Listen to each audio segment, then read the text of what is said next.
Welcome back to another Linux Gamecast Weekly, the show that covers the latest Linux gaming news, reviews, how-tos, and most importantly, whatever the hell else we come up with. This week, Dota 2 gets a Vulkan button, and guess what? It actually works. Then Goat Simulator heads to space! Kind of where it belongs. Half-Life 3 was confirmed 10 years ago, but it's totally coming, you guys. Right? Right? And you want to watch some Twitch programming without custom emojis? You sick fuck. Intel's i965 Mesa driver catches up to Radeon SI, but only if you're in Skylake. And Crytek, finally admitting they can't beat the Unreal Engine 4, have put their sauce up on GitHub. I'm Vince Stone here at LGC Actual, switching the bits, doing this Nightmare Fuel with a Linux, joined every week by the man up north. I thought Canada was in Iceland. Yeah, you were wrong! All right. And all the way from Space, Portugal. It's just a teeny tiny segment of Finland. That's Pedro Mateus, and together with Chat Room Dynamic, joining us live, helping us do this madness. We're just three madmen with a box that happens to stream to the internets to put it in your face organs. All 100% under Linux. I know, right? It's like I just said that. Except for that Skype audio that's going over Windows servers. But yeah, it helps. Well, that's still under Linux, technically. Anyway, before we get started, we like to see what's going on in each other's life organs. What's up, P-Baby?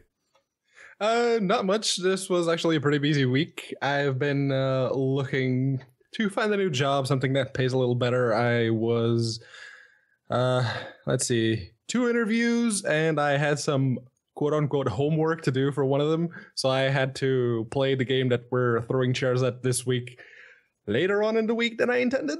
Mm-hmm. Those interviews, man. You gotta do some homework in the back bathroom there. No, it's gotten fucking hot in Toronto, man. I've been sitting here sweating profusely for the better part of a week. I am grossly uncomfortable. I need to go and buy an air conditioner. That is not a brick. True story. Go back and find that in our archives if you want to hear the rest of that. Yep. Yeah, it was about 6:13, 6:14 this morning. When I was driving to the Atlantas, to the studio to do the recordings. I was like, there's a lot of traffic. Okay, Google, what the fuck's going on? It was like MooMooCon or whatever. Whatever. Why do you people come to Atlanta? Quit. I just need to get to the works and go home. It was miserable. I mean, it just could eat a gelatinous bag of dicks. But something that never has to eat said gelatinous bag of dicks is the horse, J-Man. Yeah, it's looking a bit miserable, or a bit less miserable on AMD these days. It's the Steamworks update. Yeah, this is the latest update to SteamOS Brewmeister 2.8.0. And there's a couple of just regular patches for security and whatnot in here, but the interesting bit is if you scroll up to the very top or the very bottom, AMD GPU Pro has been included. There's a big block text thing that says, read this if you have an AMD card. You will now get Vulkan through AMD GPU Pro if you have a Bonaire GPU from AMD. Now, Ven, you were a little confused as to what this actually entails. Well, man, I was a bit curious because I was like, what the hell is Bonaire? Tell me about it, J-Man.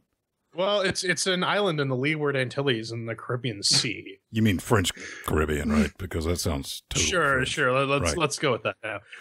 Specifically with the southern island theme of this particular generation of GPUs. It's the 7790 and a couple of the R7 in the Caribbean. Yeah, it's the R9260, the R9260X, and the R7360, which should tell you how long AMD has been rebranding their GPUs instead of creating new ones.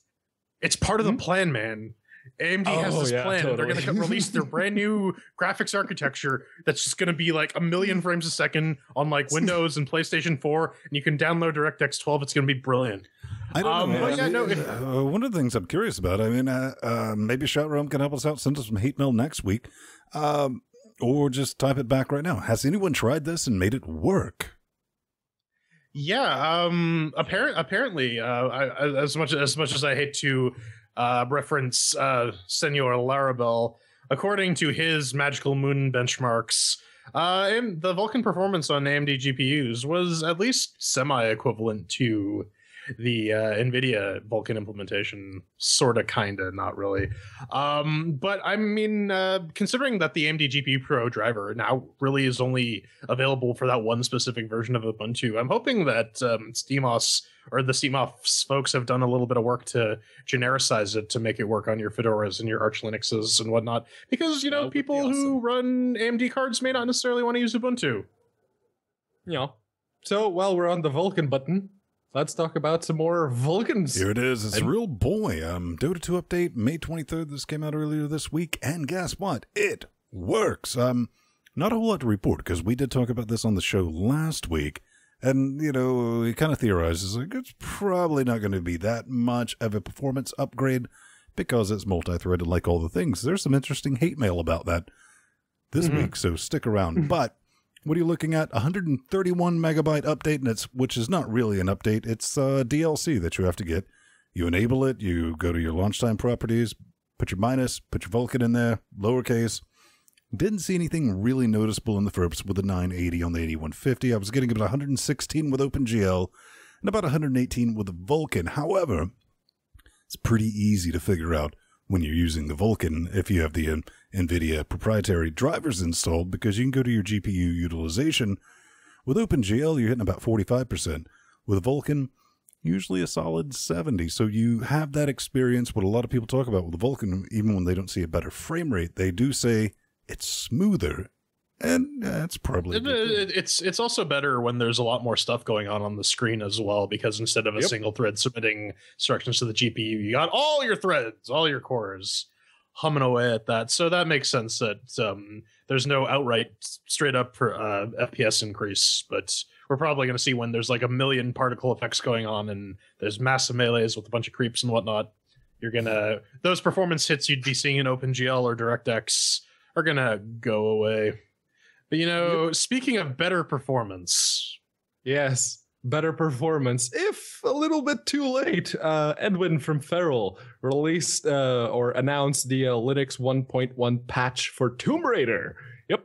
And the most of the issues were performance related, and they also fixed some SSAA corruption in-game menus with certain specific GL 4.3 extensions, and they fixed the crash using VPNs and other virtual network. You think like this is the like third game they've released that has this issue. You think they would have nipped that in the bud like 2 games ago? But no. But yeah, the biggest thing, at least for me and for Ven too, since we're the ones that are currently running AMD CPUs on all the things. Team Blue. Yeah. They've updated the GCC compiler to 5.3, and it actually does make a difference. On the Steam box, I was able to load it up on the high preset and the benchmark. Instead of giving me the usual 40-something FERPs on average, it actually went up to 70 on average. And in the game itself, because that benchmark is completely unrepresentative of the actual game performance in Tomb Raider, when I got into the game itself, the only place that really dipped the FERPs that I could notice was in Shantytown. Yeah, I'll kneecap a 980 over here. Yeah. The general consensus from this, which kind of irritated, not the general consensus, I had just deleted, because this thing was like massive, wasn't it? It was like 20 it was like 30, 35. Yeah, it was pretty massive. Yeah. And I had just deleted it, and it was like tick on the clock, and the announcement came out. I was like, ah. But, the general consensus, what I was originally saying, J-Man, was that it's not necessarily faster overall, but it gets rid of those nasty frame dips. Yep. Yeah, the one thing I really like about these patch notes is that they're including Mesa-specific fixes for people using AMD cards, because like we've been saying, like Ven says all the time, we need some GPU competition on the Linuxes, and if people are actually trying to optimize and make the most out of the open source AMD drivers, more power to them. Good on you, Feral. You're at least trying to Linux on AMD or AMD on Linux again. But you know, speaking Speaking of feral, this is from InsideMacGames.com, a URL I never thought I'd actually read aloud on this show. Links to all this is in our show notes. But, you know, the ferals doing their thing. What kind of game are we releasing these days? Ooh, here's some vague clues, because we're not going to tell you because we're a bunch of dicks. And the latest LGC, come on, Brad, we love you. And new Brad, we also love you. Nick. But seriously, it's new Brad. But the forum post does some analysis. There was, what was the clue? They basically showed something referencing. They showed a picture of Mars, followed with 808 SB12S. Right, and that's supposed to correlate to some sort of hammer. Anyways, so the operating theory is that we're going to be seeing Dawn of War 3 on Linux. Exactly, but you're selling it short, man. It correlates directly to MC Hammer lyrics, because if there's one thing I know about a Mac user, Pedro, they love them some MC Hammer. Can't touch this. I don't know about that, but that 808 thing is from Let's Get It Started by MC Hammer. So yeah, apparently they got it down to Warhammer Total War. What was it called? I think it might have been actually Dawn of War. Yeah, Dawn of War. Yeah, Warhammer 40K, Dawn of War 3, 2, because this will be the third one. It would make sense too, because you know lately all the Warhammer games coming out have been on Linux. But you know, hopefully it won't suck like the rest of them, or hopefully it will perform better than Company of Heroes 2. Feral, we know how talented you are with real-time strategy games. Don't fuck it up. Yep. Well, something that's actually been confirmed. Oh yes, it is. It's been a long wait. 10 years have passed since we've heard the announcement for Half-Life 2 Episode 3, or otherwise known as Half-Life 3. And this, when the article opens up with spoken in hushed whispers and dank memes, it kind of lost me. But you know, I collected myself. I went back and tried to read the article over again, and it just sort of goes over the history of, like, oh, they promised it back in 2006 and they promised it again in 2008 and blah, blah, blah, blah, blah. It's a very cutting reminder to never bank on promises, unless that one Redditor from a couple weeks ago who's like, oh yeah, I have all the details about Half-Life 3 is to be believed. Yeah, you're absolutely right about that. Speaking as someone who just finished Half-Life 2 Episode 2 maybe 4 months ago, finally. Gimme! Yeah, you can shut your goddamn whore mouth there, Vin. Yeah, well, you know what else has changed in 10 years? The quality of articles at The Escapist. I kind of used to rely on The Escapist to get all my gaming news, because going from Kotaku, like, I don't like it anymore. Kotaku, Destructoid, Polygon, etc., The Escapist often presented the news in a much more neutral, well-balanced way, and I was a big fan of that. Now it's just fluff pieces on a daily basis. It's like Phoronix with less benchmarks. The only thing I heard there, outside of a mild buzzing noise, Pedro, is I need to include more Destructoid and Polygon articles for next week. I agree 100%. But explain your reasoning. Yes. So I do agree with the reasoning behind the dudes at Avalon Lords Dawn Rises going free to play. The game is currently in early access, and they made an announcement that said, "Good day, fellow Avalonians. We have some big announcements, and the biggest one is that the game is going to be free to play." And trying to sort of soften the blow to the people who actually already paid for the game, which is currently $20, I think. They said, yeah, we'll give you like $30 in in-game currency, so you can spend in the item store, what have yous. And there's going to be a digital soundtrack download, which people will already purchase the game. I'm sorry for our audio listeners. This actually requires Elvis Linux. Yes. Well, almost Elvis. Dyslexic Elvis Linux. TBC. I thought that just stood for Total Biscuit Cock, but you know. But yeah, I like what their you do is you reasoning. find Mr. Bane, and you take the Ubuntu CD and you spin it on his junk. That's how that works. Because the way they describe it as they're in early access, and a lot of people, there's just a teeny tiny segment of Steam users that actually buy into early access games, and that is dwindling because a lot of people are getting burned. Wonder why. But yeah, they're going, we're in early access and we want people to play the game, so we're just going to make it free. And I like their reasoning, because the whole idea of paying for a beta or an alpha or sometimes a pre-alpha has never really sat well with me. So I like this. All right, seriously, on one hand, Oregon, yes, good on them, because they're not shipping the alpha, beta, whatever as a final fucking product, as we've seen too many times before. However, on hand, Oregon B, I kind of hope they're prepared for everyone who bought the game to leave it a negative review. Then I looked and it was like only 30 people who reviewed the game, and I'm guessing those were 30 keys they sent out. But then they're offering, but don't worry, we're going to give you $30 of in-game shop assets, and that's probably not going to cut it, Brad. It's really not. And I mean, another stark reminder that early access is the embodiment of caveat emptor. And different order of operation. Look what Orn typed. I mean, Orn nailed it.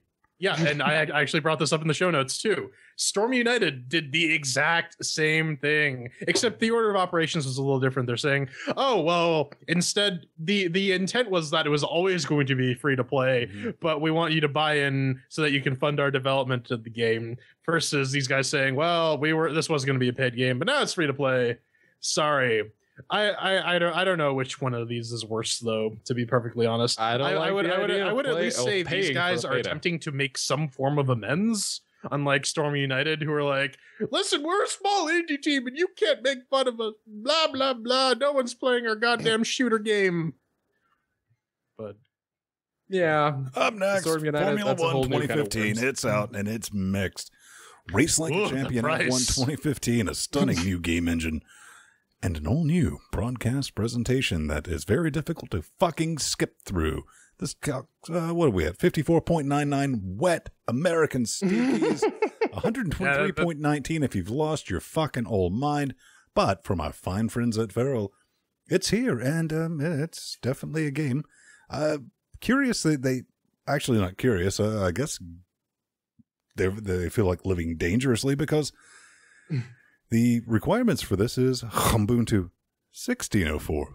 Not waiting for that 0.1 release where everything what's the word, works. Yes, that's the word I'm looking for that. But yeah, J-Man, the price is a bit brutal, and it's not necessarily the most loved game in the world, right? Yeah, those reviews are fairly negative, and I don't know. I haven't really taken a look at it. We're probably going to end up throwing chairs at this next week, so stay tuned for the final verdict. According to Ven actually started the benchmark thread in Chat Realm Static, if you want to have a look. And I noticed something interesting, because be it on low, be it on high, Ven was getting about 48 FERPs at 1080p. So on my end, I'm like, okay, let's run it on Ultra with maxed out anti-aliasing and everything else. I'm getting 48 FERPs on average. Something's off. Well, there are things going amiss, because we're not going to name... Go ahead. I'm sorry. I was just going to say I should give it the business on Skylake and see if we're getting 48 FERPs. Well, I mean, I want you to do it. Empty was like getting ready to empty in chat room. The T-Hen, the horse, the leprechaun, the legend. He was going to go, and he was like, SSS3 strikes again. God damn it. But we're not going to name names, but it was reported that this game is unplayable even on low at UHD. The person I'm talking about called it 4K because they don't know what the fuck 4K is. UHD is 3840 by 2160. 4K is an industry standard. More pixels, son. I tested it at 3840 by 2160 and posted fucking screenshots with a compositor running at high, still hovering above 30. So it's, if you can play shit at 30, all right. You could probably cut it down. It's cinematic. Right. Well, I mean, absolutely playable at UHD. I mean, I had everything on high, and it was raining too, and I was still hitting between 30 and 50, and yeah. All right, that's and definitely... DirectX strikes again.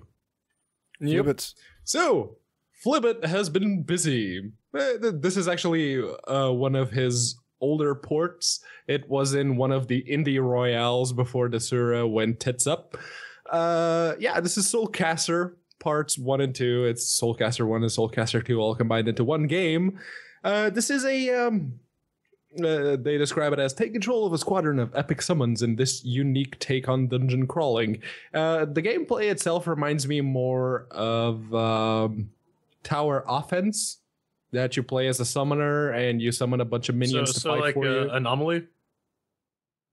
Sort of less sci-fi and more fantasy, because you're actually a summoner and you summon knights. Really? And I couldn't have made that distinction, Pedro, at all. Yeah, no, totally. This is for the sake of our audio listeners. Fuck you, Jordan.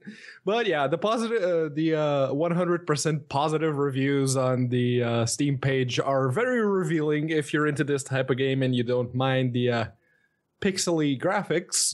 That is, looks like wait, Pedro. Do you mean all 7 positive reviews total? All 7 of them. That's the only way it would have 100% too. There's no other way. Well, if we're wasting our time, we might as well stimulate ourselves with the Goat Stimulator Waste of Space. New DLC from, well, the guys who never went back and made Sanctum 3. Coffee Stain Studios, we know them, we love them.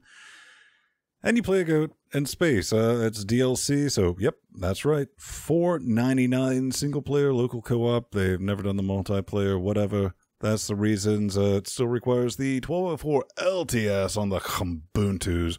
You run around, this one's attempting to be a bit more epic, but riddle me this. Gentlemen, I gotta admit, this is the first time I watched the trailer and I went, meh. And to finish that sentence and that thought, actually, this is the first time I've not instantly bought Goat Stimulator DLC. I was like, yeah. Well, if you're going to pay $5, you probably want to get a little more than 5 minutes worth of entertainment out of it. I mean, we've all already played Goat Simulator. We've had our labs. We watched our goat become Satan Dovahkiin, and then go into a fantasy land where he becomes a toaster. It's great. It's fantastic. And I mean, yeah, the goat. You could say I don't have my sunglasses anywhere nearby, so I can't do my impression. Drop the ball. But no, you're absolutely right, man. I mean, it's kind of to my point. I mean, I think the Goat Simulator has kind of run its course, but it's been milked. There you go. There we go. Don't let that discourage you, because I immediately went into the discussion forums on Steam, because my favorite thing about DLC with the Goat Simulator is seeing how many nanoseconds it takes before a thread shows up where their screams like, make it free, make it free. Yeah, no, the trailer was, well, I recognized a lot of the references they were going for, including the Mass Effect ones. Good job to Coffee Stain Studios for sneaking some of those bits in. North Ranger, definitely one thing. I'm sorry to come right back to you, Pedro. It looked really neat. The biggest issue with Goat Simulator, Ryan, mayonnaise, grilled cheese sandwich. Then move your cursor. Call me. No, I love that. Here's the whole thing. Performance with Goat Simulator is kind of busted on Linux. Pedro, you're cupping your mouth. Yeah. But yeah, speaking of unoriginal things and things that probably should be left well alone, let's go with the madness of little Emma. Or, as I like to call it, totally not ripping off of The Binding of Isaac. Don't believe me? Let's look at the similarities. Starting with the title, Madness of Little Emma, Binding of Isaac. And then they say that it's a difficult action platformer with roguelike elements.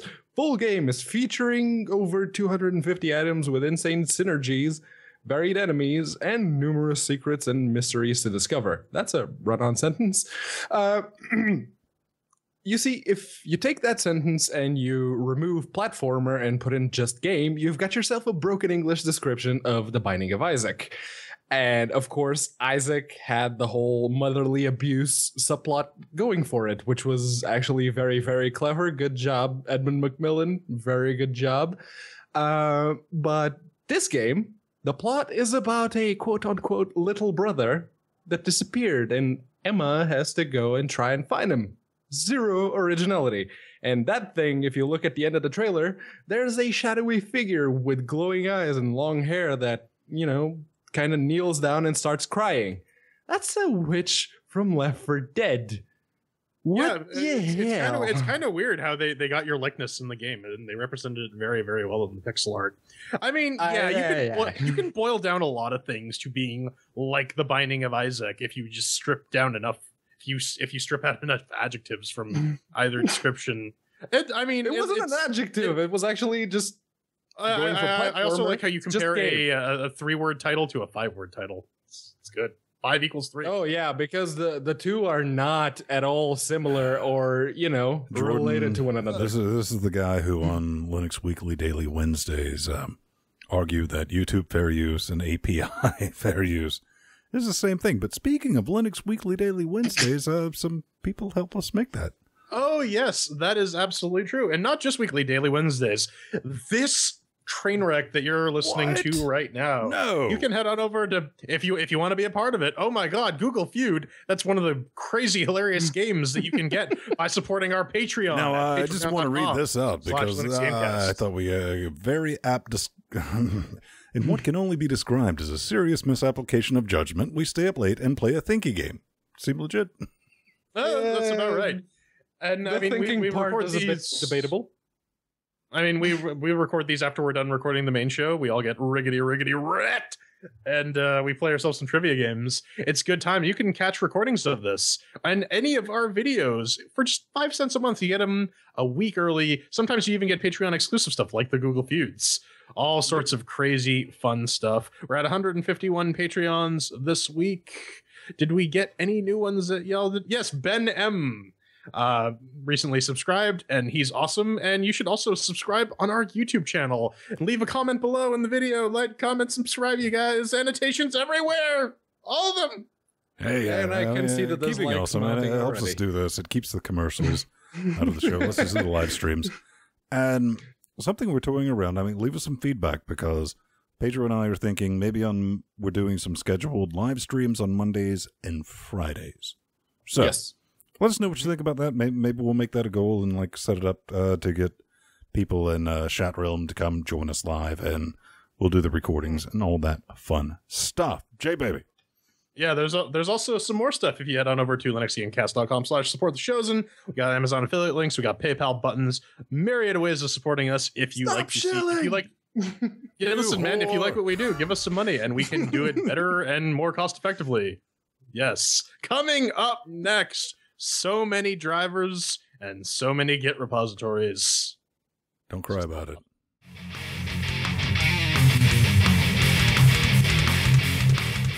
Ladies and gentlemen, boys and girls, don't get down with the blues. Listen to the news. Yes. And in true LGC tradition, we start off. Hey, Ben. Hey, Ben. All right, let's just get on with it. MesaMatrix.net, links for everything will be in the show notes. The Intel drivers now officially support OpenGL 4.3. Yep, they got the last extension, which was GLARB, fast buffer access behavior.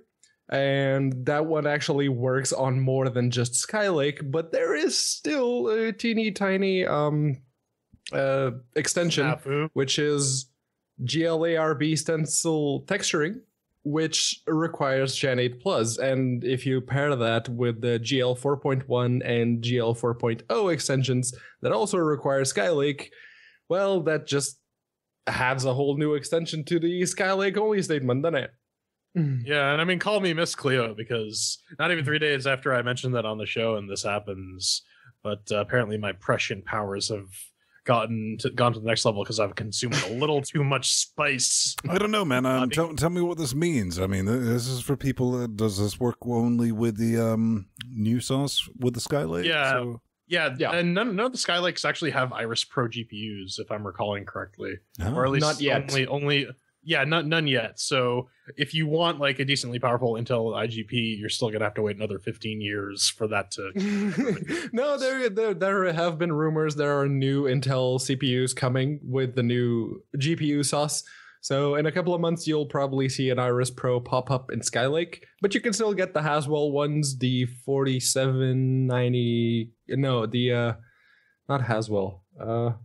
The Broadwell? 5000 series, the 5820X and above, they all have Iris Pros, I think. All right. Well, and call me Miss Cleo again because last week I mentioned that they're going to release 1080 support on the NVIDIA drivers probably within a couple days of the thing actually being released. And lo and behold, exactly one day before GA, Aaron Plattner announced that the latest NVIDIA beta drivers, 36718, is out. And it is basically the same driver that we covered last week, plus the added 1080 support. So for those of you in Canada who are dropping $1,000 on video cards, you can now use them under Linux. $1,000. I mean, you're just touching on it. One of our great brothers and or sisters on the Twitter nets contacted me earlier today. Well, it might have been yesterday. I don't know. I'm getting old. And they said, "Oh, wow. I can't believe these are actually the prices. It's like $1,200 dues." I was like, "What? That's ridiculous." And he's like, "Yes, I thought that was actually just, a placeholder for numbers, but no, it's a real thing. And it's completely unfair." But here's kind of the weird thing. Pedro, isn't this kind of like a FU in stereo to AMD because they don't know how to driver, brah? Yeah. Definitely. But then again, AMD has pretty much given up on the Linux drivers, at least the proprietary ones. They're working on AMD GPU, and well, we've discussed in the Steam segment how that's going. At least in SteamOS, only the Bonaire cards actually support Vulkan.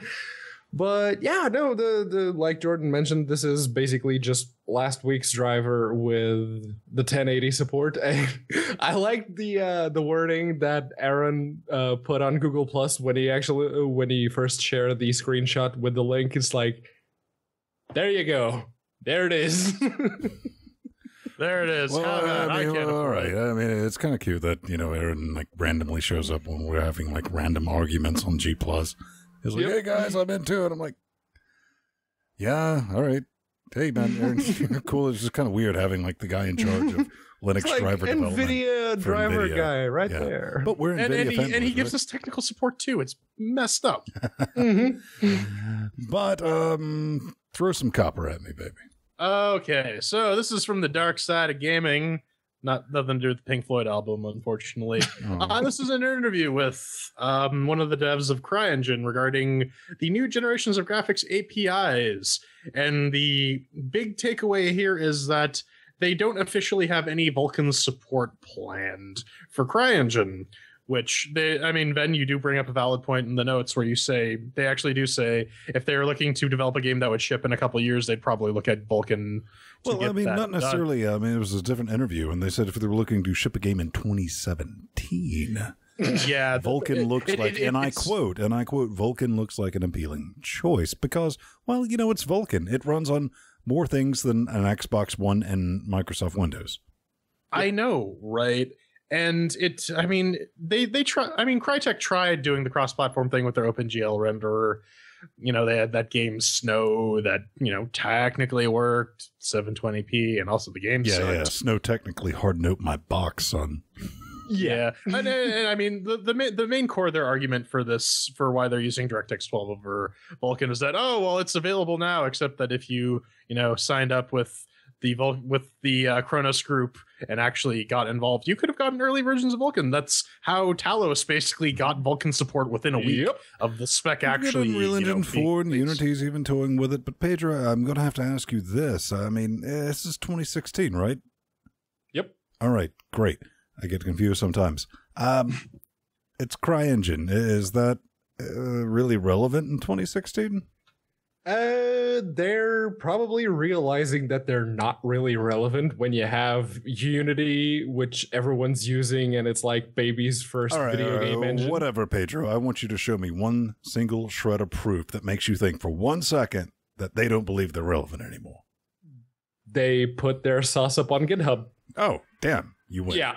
Curse you. It's like, so that Unreal Engine 4 thing is sort of open source and people are actually contributing a lot of stuff to it. Like every single release that you get of the Unreal Engine 4, there's a bunch of community provided bug fixes and improvements and what have yous. So Crytek looked at that and said, we want some of that too. Well, we want to be relevant. You see, I can already sense the hate mail being typed because you said those magic words. Because remember, kids, ladies and gentlemen, boys and girls, open source. Unless Stallman knights this with his flaming katanas and his mighty beard, it is not open source. But Jordan, what? Can you just hear a space industry named Roberts and all of their Star Citizen developers on that team screaming, motherfuckers? Oh yeah, I mean, and the model they're using for this as well. They're trying to go with the humble bundle of pay what you want for the engine, and of course, no one wants to actually pay for it, so they're going to clone it for free. I mean, oh yeah, they have some fairly restrictive usage requirements. 597 blue Rajas on this. I know, and I'm actually curious if any of the changes that people will actually try to upstream will make it into that Lumberlard. That's a show title. Lumberyard engine. That Amazon is working on that they forked from CRYENGINE. Yeah, the thing here is Stallman will not knight this with his flaming katanas because you're not allowed to redistribute or even use this sauce for anything other than games, and you're still bound by the usual Crytek end user license agreement and the terms of service. And when they say anything other than games, they mean it, which includes... wait a minute. Jordan, tell me about this terms of service, because you... Oh, yes. No, they have an interesting terms of service that restricts people from making serious games. Actually, Crow Team had a funny little Twitter post where they're saying, well, we can't use CRYENGINE anymore. Yeah, they make serious Sam, but you can't make porno games. You can't make anything that is you can't even use it for like science. Just the abstract concept of science. If it's not a game, you can't use it for it. But yeah, my request for the community is, since Crytek is apparently too busy implementing DX12 as per the previous story, how about the community implements Vulkan? Right before we switch to that, some people might not understand. I think me and Pedro are more in tune with this.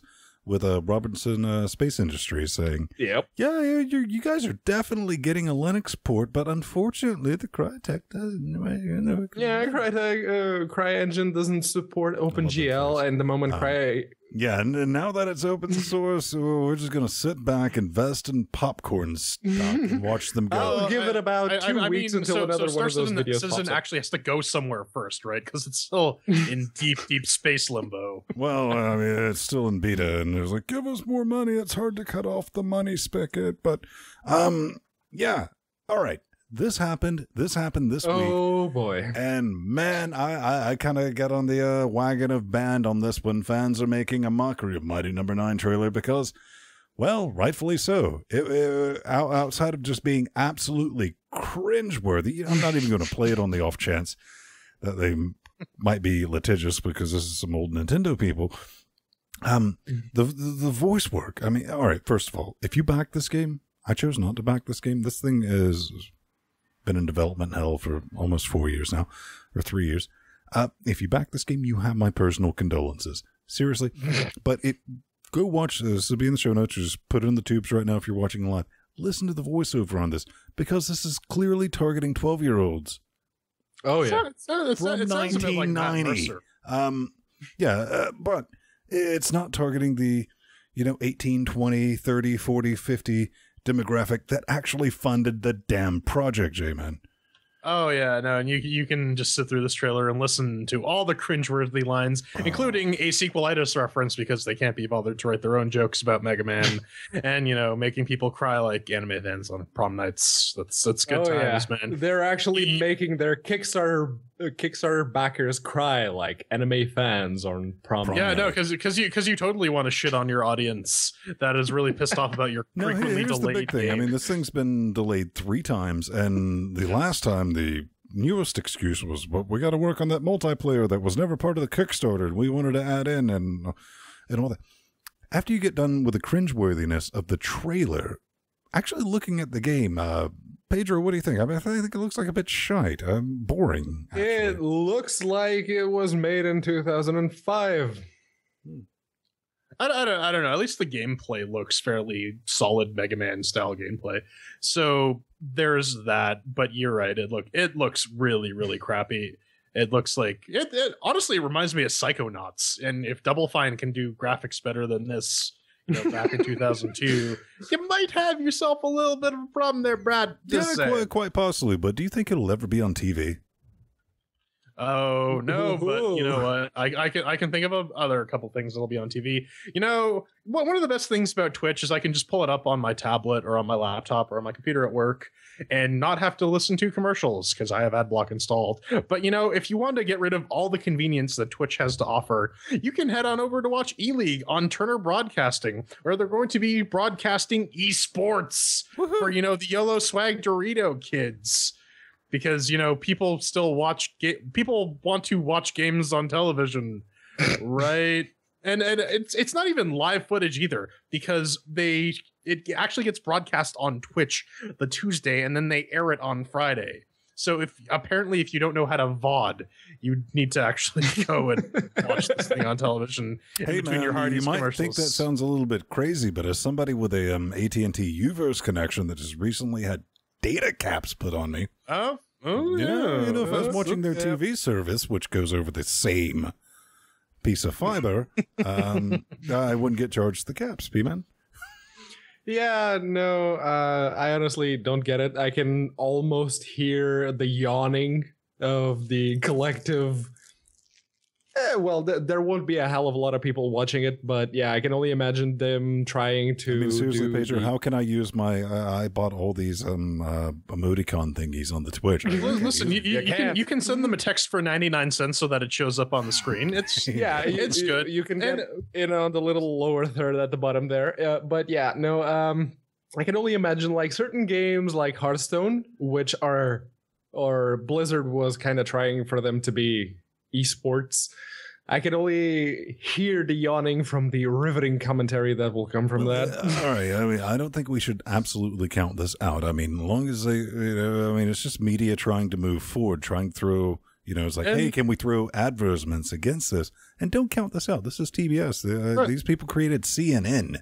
So it's true, and it's being recorded right in your backyard, Ben. But they actually have a fairly impressive list of sponsors too. I mean, Valve is putting up some money behind this as well. Yeah. But I think, Jordan, don't you think there is a definite push for like mainstream? Because I know ESPN streams some Dota or something. StarCraft sometimes. World same difference. I mean, send your hate mail to LinuxGameCast.com. But to legitimize it as an actual sport, and I'm sorry, as somebody who was a league bowler, if you're going to count bowling as an Olympic sport, yeah. I mean, curling is an Olympic sport, so make that what you will. Sweep. Yep. But the point I was going to get at though is there's already a ton of saturation of like online gaming tournaments. I don't think throwing one on TV is necessarily. This is going to bring it to the masses, the mass streams. I mean, Grandma and Grandpa want to watch the CS:GO. Yeah, right. Grandma wants to see the terrorists plant the bomb. What I would hate to be is the person who had to censor that. Oh yeah, those guys are gonna get all right. Bang bang, baby, shoot me down. Yep. This is Greedy Guns. It is a Portuguese metal slugvania, as they describe it. I took some liberties with the buzzwords. And they're going to be having a Kickstarter starting May 31st, which, if you have been paying attention to what we've been saying all this time, we don't talk about games that are going to have, Kickstarters, Steam greenlights, what have yous, without them sending us keys. And lo and behold, a Portuguese development team actually sent us keys before the Kickstarter campaign started. Yep. The gasp. They actually have already passed through. They've already passed through greenlight, which is kind of amazing. They sent us keys for the demo that's currently in their super secret Steam depot. It works now, but originally it did not. Ben? Well, yeah, I mean, Pedro was typing this in, and I was like, I got the keys. I was like, sorry, I mean, this is a weird moon universe that I actually live in. Pedro and Jordan live in the same thing, where you can sometimes just check your emails, like, oh, right, more games, right. All right, but you never really lose your excitement for it, because it's like, please don't be shit. And I plugged this in, and while Pedro was typing that, I was like, you know what, to quote, shite don't work, straight up core dumps. Yep, it originally did. So I ran it through Valgrind. I sent up the output with all of the debug info. Like the very next day, they came back to me. Oh yeah, thank you very much for the debug info. We fixed it. We actually tried it on Linux now, and it works. Okay, so they fixed that core dump. They fixed it, Brad, with a Unity scream of nope. I'm still surprised they left a bunch of debug hooks in so that Valgrind could actually profile the damn thing. But or alternatively, if I were an Arch user, what's Valgrind? Son, I tried to launch it and I tried to trace it, and it was just, I was like, nope. Yeah, there was a lot of it coming.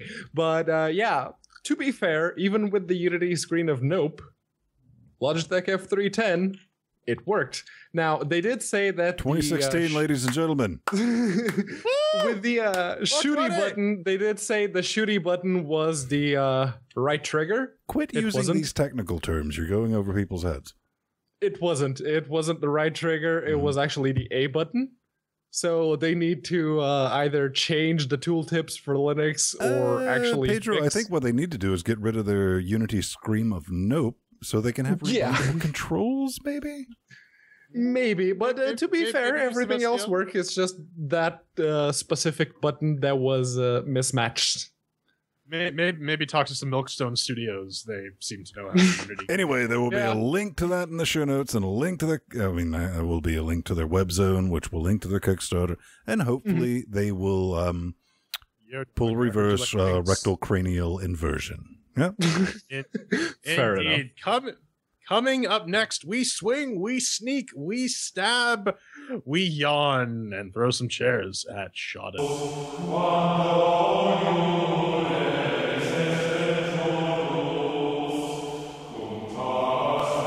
Throwing chairs at Shawden from Frozen Byte, developed on the Frozen Byte Engine 4 for around 16, 17 of your regional local currency. It's a stealth game. What is it?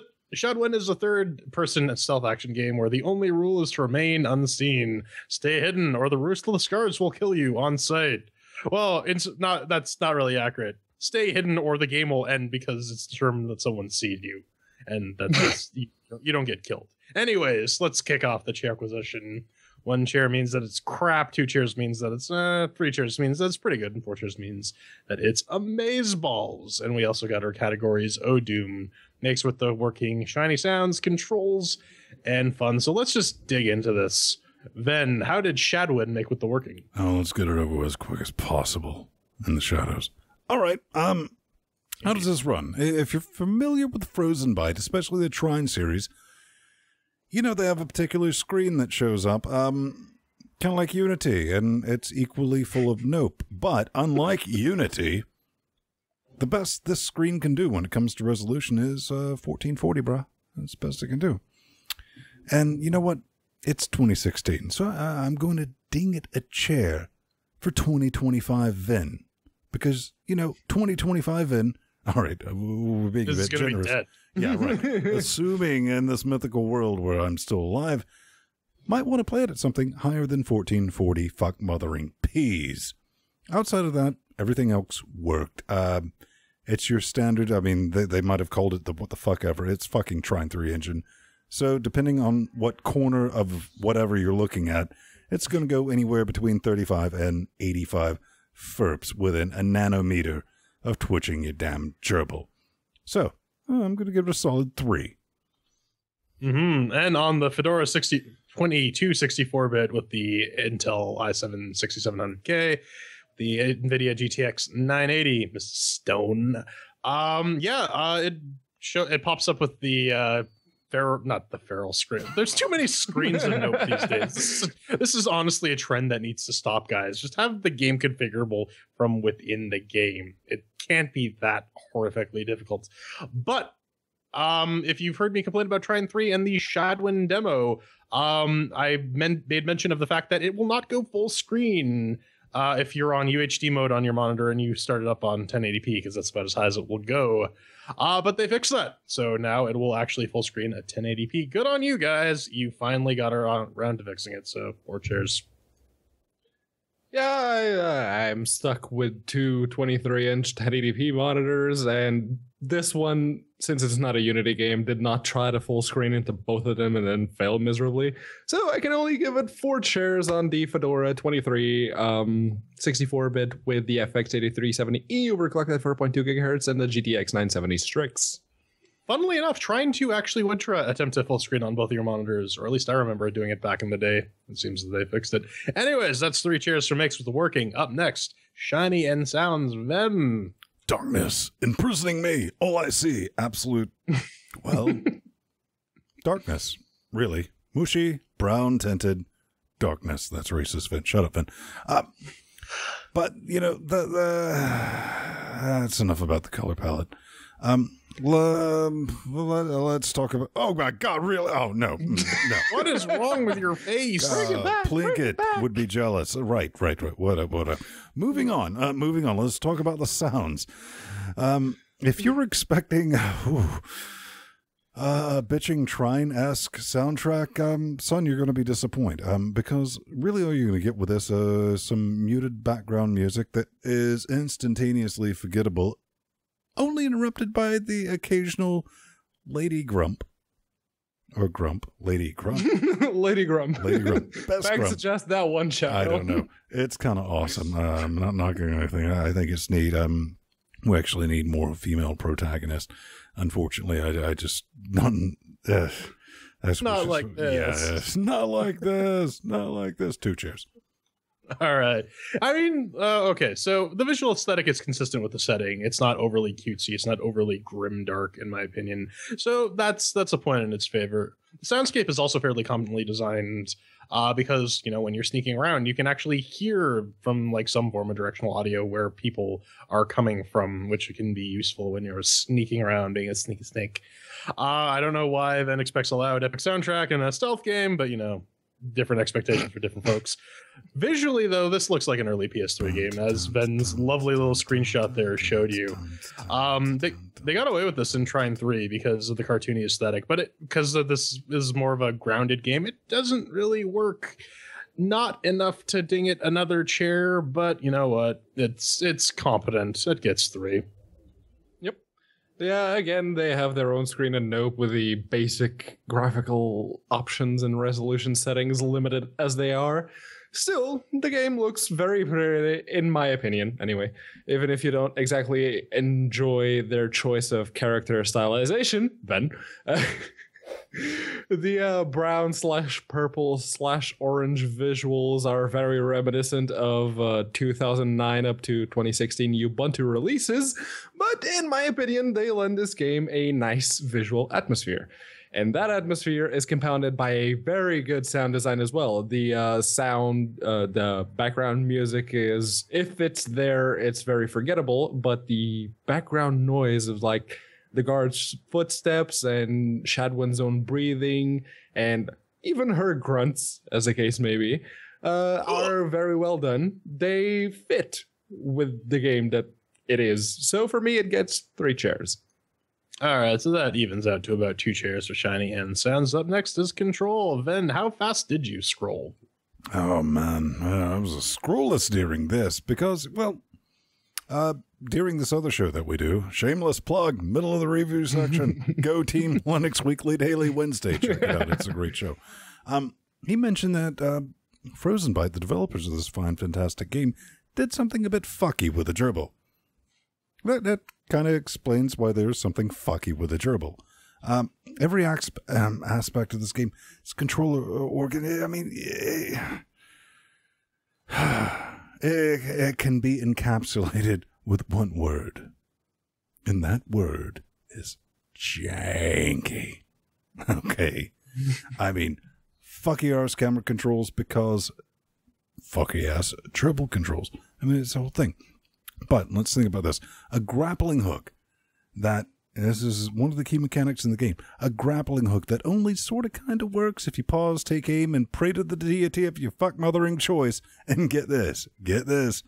They borrowed the busted grappling hook, you know, the scroll wheel, length mechanic from Try and Fuck Mothering 3. That one. Brilliant. But you're like, well, I'm going to play the ground game then. Yeah, I'm going to be swinging about. Well, playing that ground game is no better.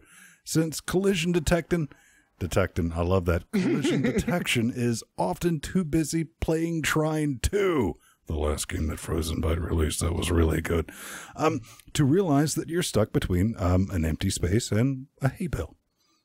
Absolutely happens. But let's not knock that, because in all fairness, this probably comes from the main character's inherent need to stick to fucking everything like Spider-Man. It's like a Spider Ranger from Shadow of Mordor. Thank you, sir. Italian. And in closing, don't even get me started on the little AI kid, because I've never seen a bot move more on fucking rails. But technically, you can control the game, so I can't give it 1 chair. I'll give it 2. All right, so Ven, you're like me. You have a Logitech 500 series mouse, right? You can unlock your scroll wheel and just let it coast on the ball bearings. G500S, yes, with a left clicking problem. Yeah. So, see, one thing I like to do while using this mouse is unlock the scroll wheel and just flick it so that it'll zip up and down super fast. I cannot do this in this game to zip my lineup to get to higher areas, and that is complete and utter horseshit minus 1 chair. And I mean, and the other thing with this is if you fire your hook shot at like a barrel or a box or something, sometimes if you're trying to reel it in so that you have less slack, it'll pull the thing towards you. Other times it won't. And it's incredibly inconsistent as to when it does this. Yeah. Which I found super annoying, because it's like, oh yeah, I'm going to swing on this thing. No, it's going to fall down. I'm going to fall down. I got to rewind for 90 billion seconds. Oh yeah, the rewind speed. That's another problem with the control, is you can go back in time to undo previous actions, except that takes minutes out of your life. So the better option is to not fuck up. The controls for like the keyboard mouse are relatively standard. You get your WASD movements, E for use, F for drag bodies, so you can hide them into hay bales. And at one point I had a hay bale that was mostly more corpse than hay, but that's how this game works, man. Like you have hay bales are the TARDIS in this. It's kind of brilliant. I cannot see playing this game with a controller though. Like if you've played Trine, if you're doing any fine manipulation with the wizard or the thief Zoya, you know that it's pretty fucking painful. Yep. Yeah. Yeah.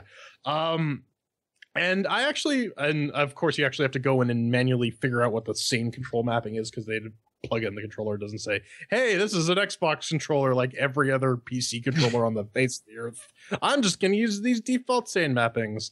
No, that's kind of dumb. And I actually ran into a controller or a keyboard mouse input bug where if you go into a hay bale at a specific angle, you can only from then on turn 90 degrees, which is kind of brilliant. This game has some control issues, and it gets 2 chairs because technically they do work, like Fen said. So. Yeah. first thing I noticed when I started the game was the weird sticky mouse cursor, which seemed to move at different speeds for no apparent reason, because I checked the FERPs and they were holding steady at around 90 in the menu, so that couldn't be it.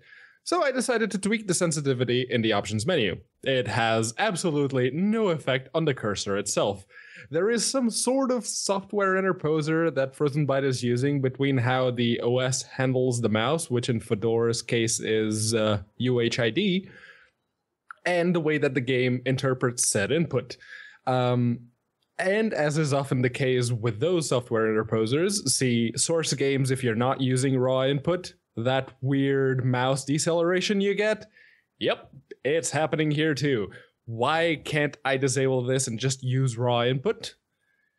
And also, the only way you'll have full controller support is if you use a mouse to help you set the bindings in the options menu. I guess I don't need to expound on why that's a problem when SteamOS is a thing, right? 2 chairs. All right, so that's 2 chairs for controls. Let's wrap this up. Ben, did you have fun playing Shadwood? How dare you ask me a subjective opinion?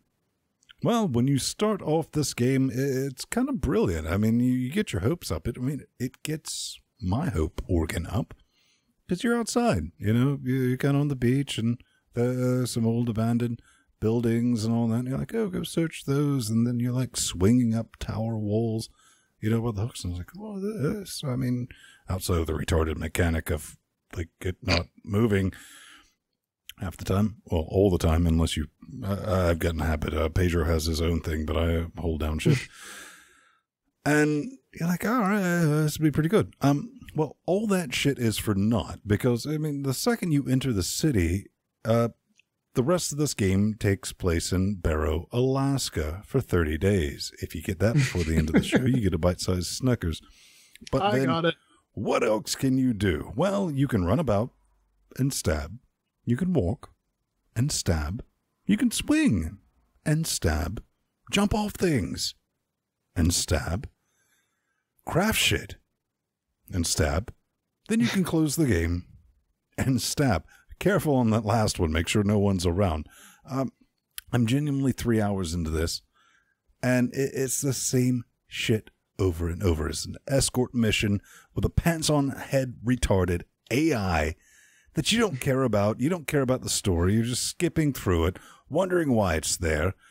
And it does like this whole moral thing, like right at the beginning. We were talking before we recorded the show because everyone, Pedro, Jordan, and myself, we were talking, it was like, oh yeah, you know, like right when you first want to get a stabby with it, it's like, oh, if you do this, this could ramify. I was like, no, read, stab. All right, that's basically where I'm at. So I'm at that 3 hour mark, and it's like, I don't fucking care anymore, man.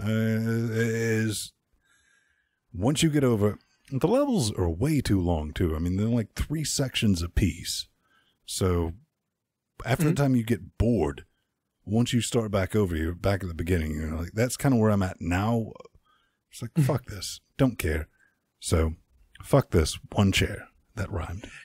Oh yeah, no, and the level length is definitely something considering the sheer amount of waiting you need to do for guards to get into a position where you can either murder them or sneak past them. It's not fun. Anyways, Pedro will get into more detail regarding this, but this really is a puzzle game in the guise of a stealth game. It's kind of like a more extrapolated Hitman Go. But where Hitman Go had a relatively clean and simple set of rules and mechanics to follow, this game is a complete and utter clustercluck. And I mean, you're supposed to be stealthy and whatnot to sneak up and kill things, but most of the time I'm just circle strafing around enemies so that I can get my backstab in, a la Dark Souls.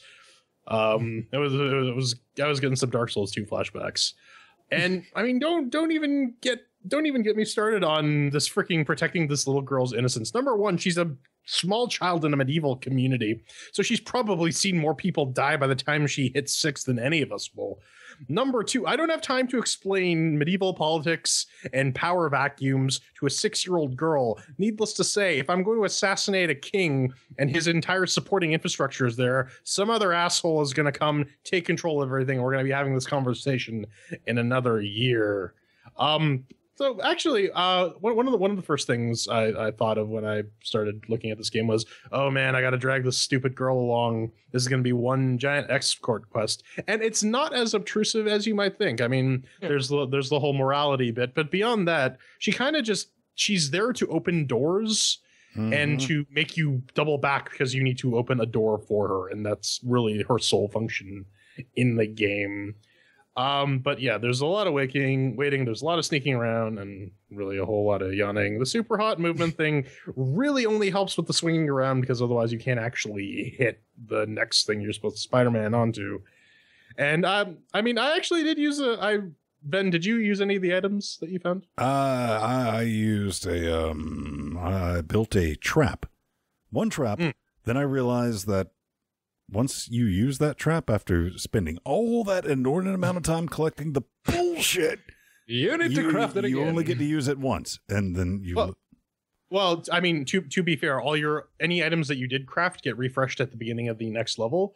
But yeah, you have to literally go through every single fucking chest in this massive city to find the one item that they don't even tell you what it is. You have to guess the shape based on the generic outline. Yep. And eventually you'll be able to make one of these things. I actually managed to make 2 of those little rat trap things, which was great because I could distract people and go up and stab them, but it takes forever and it's boring. And that's the main problem with this entire game, is that it's boring.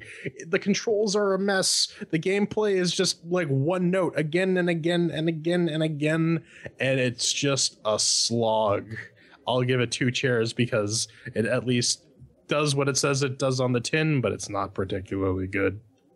Yeah, some games take a specific mechanic and integrate it into the core gameplay. They make everything else complement said mechanic. In Shadwood, the whole time stops when you stop thing is completely unnecessary.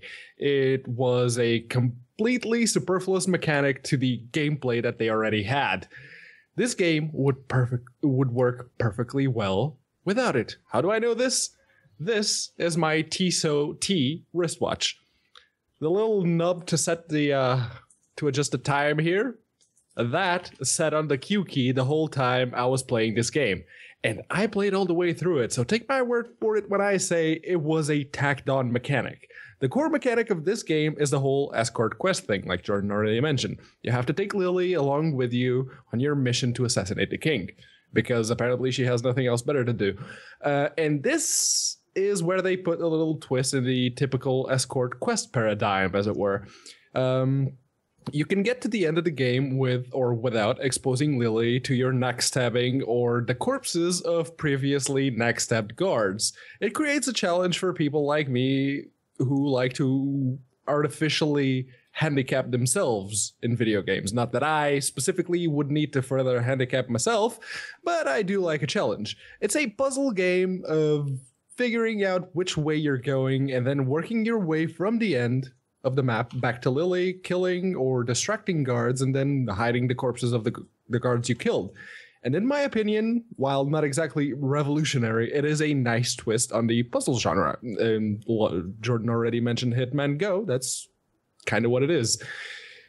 It would definitely be worth 3 chairs, except it has problems. It claims to have full controller support, but you only after you've gone in and mapped everything in the options menu. Now, if you have a mistress of your own, you can actually just go to the same big picture mode and set the areolas and the buttons to emulate the mouse and keyboard and be done with it. Then there's that stupid mouse deceleration happening, which the only thing it did was make sure I never used the inventory to craft anything else beyond the grappling hook, because I could not be asked. Also, every now and again, the AI will break. This isn't a big issue on guards, since they're pretty brain dead already, but the moment the AI breaks on Lily, get ready to reload that checkpoint and do everything all over again, because that little runt won't move, and if she doesn't move, you can progress. And the whole time stops when you stop thing, which, as I mentioned, adds nothing to the game. 2 chairs. All right, so that's 1 chair for fun. Tally that all up. And we get 2 chairs for Shadwin. Final thoughts, Ben? It's not sure if want. All right. Brace yourselves. You didn't expect this, but, you know, it's been a while since I've quit a game for no other reason outside of boredom. I was bored. I was not challenged by this game. It was just like, I don't feel like going through this same... it's not the same level. They move shit about, but it's the same fucking thing. To say it has puzzles, that's a big damn stretch. I mean, but, you know, it's just been a long time since I quit a game out of boredom, but here we are. Here we are, right here, right now. And I can already anticipate the hate mail, but Fiend! Don't hate on indie developers for trying something new! Exclamation point, yellow swag 420. Here's the thing, Brad. Trine 3, something that we're currently playing through for our Patreons. Check us out, patreon.com/LinuxGameCast. Trine 3 was something new for Frozen Byte, and they cocked that up royally. Yep. Shawden? No. Shawden is just icing on the nope. Pedro? Yeah. This is Zoya in the land of zombie guards and the conspicuously placed shrubs. Because, yeah, I noticed that there were shrubs growing out of the wooden planks in the castle floor. And there really is no explanation as to why the guards are so slow and brain dead other than them being zombies. Do you feel like 17 wet stinky caches are justifiable for a 5-hour-long game? Because that's how long it took me to beat Pedro. it. I don't think did we give a disclaimer? Oh, we totally did not. They did send us keys. Yeah, they sent us keys. Yeah. But yeah, it took me 5 hours to beat the game. Mm-hmm. And I basically had to struggle against a semi-functional AI, albeit with a good atmosphere. Does that justify 17 wet stinky caches to you? You make the call. See, I thought this would be a neat twist on the stealth game, and like a lot of games, the pieces are here. They're just arranged in a very poor manner, and then you tack on garbage controls, and it just becomes a big old slog. I got about halfway through the game. I kind of want to hit both of you with this. Now, we're all very familiar with Trine 3 because we're playing this for our Patreons. Sure. I mean, trust me, our Patreons are the oh, they're getting the best of it. Ultimate trolls. They're getting their money's worth. Yeah, right. Yeah. It's like, suffer you lot. And now, my first thought, the first time I genuinely just like sat down and played this, and I was like, all right, this is using the Trine 3 engine. Why? What are your thoughts, Pedro or Jordan? Why didn't they make Trine 3 like this? I don't think that would necessarily work, though. Really, especially for the type of game that Trine 3 was trying to be. You're talking about some sort of action platformer versus some. It's a stealth game. That's really just a timing puzzle. You're not hearing me correctly. I'm not talking about the game type. I'm talking about the camera mode, full 3D camera control. Oh, yes. Trine 3 desperately needed camera control that, worked. I mean, what if, Pedro, what if all of our characters, we all had the over-the-shoulder view and we could play together like that? Oh, that would get rid of so many bullshit deaths. It's like, oh, the platform ends there. Oh. Okay. All right. To be fair, that would turn this game into Sonic 06, though, and I'm not comfortable with that. But to put a bow on this, I mean, I thought this game could have some neat aspects, but it really the issues with the game grossly covered up any redeeming qualities that it might have. But coming up next, we got some hate mail. Someone has a Vulcan button of their own. They've been slamming on it. Up their butt.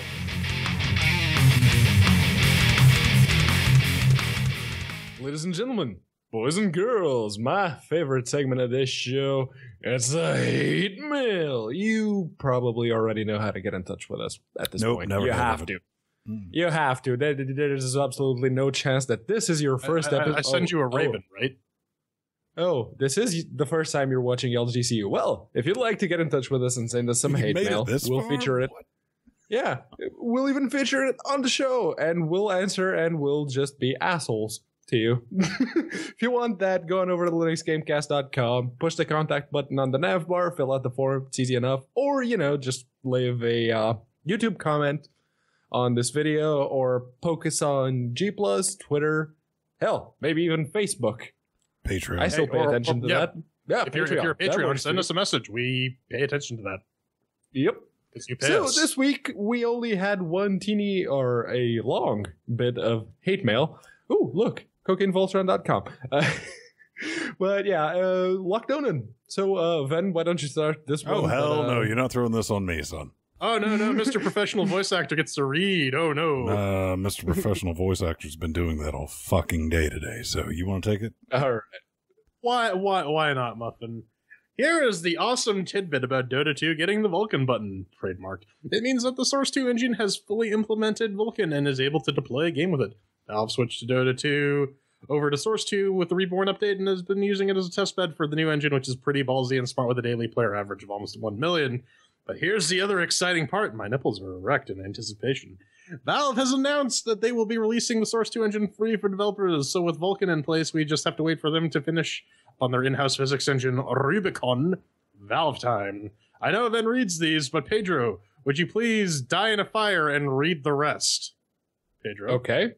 As Ven mentioned while running Dota 2 that it hums on all cores, this is largely due to the Source 2 engine itself being multi-threaded. During the Kronos Vulkan session at GTC 2016, Dan Ginsberg talks about how their currently best render API, DirectX 9, has a frame call latency of 3.8 milliseconds. This is because the render thread only runs on one CPU thread to do API calls, so while Dota 2 is using all the other threads for other jobs, the graphical API is sweating away with only one. With the Vulkans, however, the API load is spread across other threads and has a frame call latency of 0.4 milliseconds. This sort of thing helps during busy moments in the game where major visual effects are coming on and lots of draw calls are being made during a demo of Dota 2 with early game and nothing exciting going on. The X9 was ahead of benching. However, in the later game, with a major update, the X9 performed the same as OpenGL, while Vulkan was very much ahead. As a CS go fuck yourself junkie, I want it. Sir Lockdown. Well, I mean, he brings up a point that I brought up earlier in the show, right? Where you're not going to see a straight up performance increase using Vulkan because of magical frames a second, but because of the added CPU bandwidth to submit instructions to the GPU. When the screen is super fucking busy, everything's just gonna hum the way it's always been. And it's lower latency. That I already mentioned this in Linux Weekly Daily Wednesdays. It's the lower latency is the big selling point of these low-level APIs because it's much closer to the metal than DirectX 9 and DirectX 10, 11, and OpenGL were.